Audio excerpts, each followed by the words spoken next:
चलो बुद्ध की ओर। बुद्ध और उनका धम्म। बाबा साहेब डॉक्टर भीमराव अंबेडकर लिखित। ऑडियो एडिटर मनोज कुमार बौद्ध। नमो बुद्धाय। जीवन के धर्म अर्थ। 56 बुद्ध और उनका धम्म। काम यही 3 उद्देश्य हैं। आदमी मरता है तो जहाँ तक इस संसार का संबंध है, सभी कुछ निरोध को प्राप्त हो जाता है। 21 इसलिए इन तीनों पुरुषार्थों की प्राप्ति का प्रयास करके जीवन को सफल करो।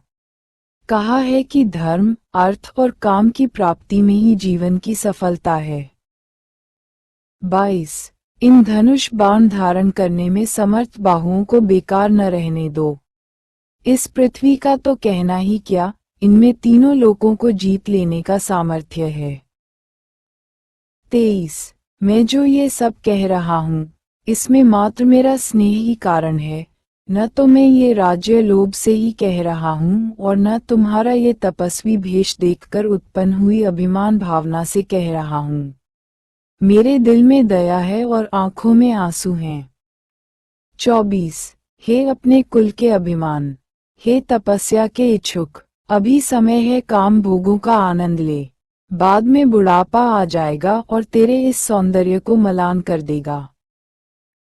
25 बुढ़ापे में आदमी पुण्य करके धर्मार्जन कर सकता है, बुढ़ापे में आदमी विषय भोग के अयोग्य हो जाता है। इसीलिए कहा है कि तरुण के लिए विषय भोग है, मध्य वयस्क के लिए धन है और वृद्ध के लिए धर्म है।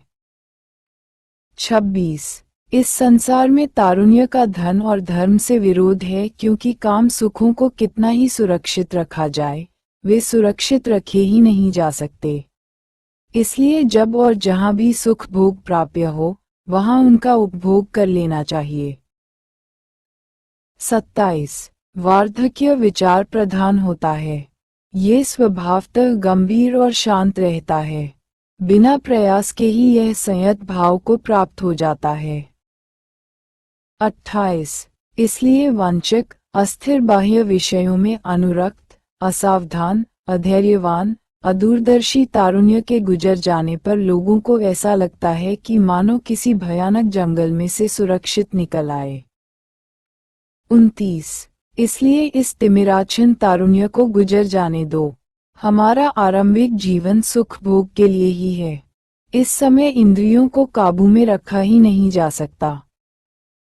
30 और यदि धर्म में ही तेरी विशेष रुचि है तो अपने कुल धर्म के अनुसार यज्ञ कर, क्योंकि यज्ञ करने से ऊंचा स्वर्ग प्राप्त किया जा सकता है। 31 बाहुओं पर स्वर्ण निर्मित बाजूबंद बांधे हुए और नाना वर्ण के आभापूर्ण रत्नजड़ित मुकुट धारण किए हुए राजर्षि गण यज्ञों द्वारा उसी पद को प्राप्त कर सके हैं, जिसे अनेक महर्षियों ने तपस्या द्वारा प्राप्त किया है। 3 बिंबिसार को गौतम का उत्तर। 1 इंद्र की तरह स्पष्टता और दृढ़ता से जब मगध नरेश ने ये कहा, तो उसकी भी बात सुनकर कुमार अपने निश्चय से विचलित नहीं हुआ। वह पर्वत के समान अचल था। 2 मगध नरेश के इस तरह संबोधित किए जाने पर संयत, स्थिर राजकुमार ने मैत्रीपूर्ण हृदय से यह उत्तर दिया। 3 राजन, जो कुछ आपने कहा है वह आपके योग्य है। आपका जन्म उस महान कुल में हुआ है, जिसका राज चिन्ह सिंह है। आप मित्रों के हित चिंतक हैं। आपके लिए ये स्वाभाविक है कि आप अपने एक मित्र को इस तरह कहें। सदा के लिए अभिनिष्क्रमण 57।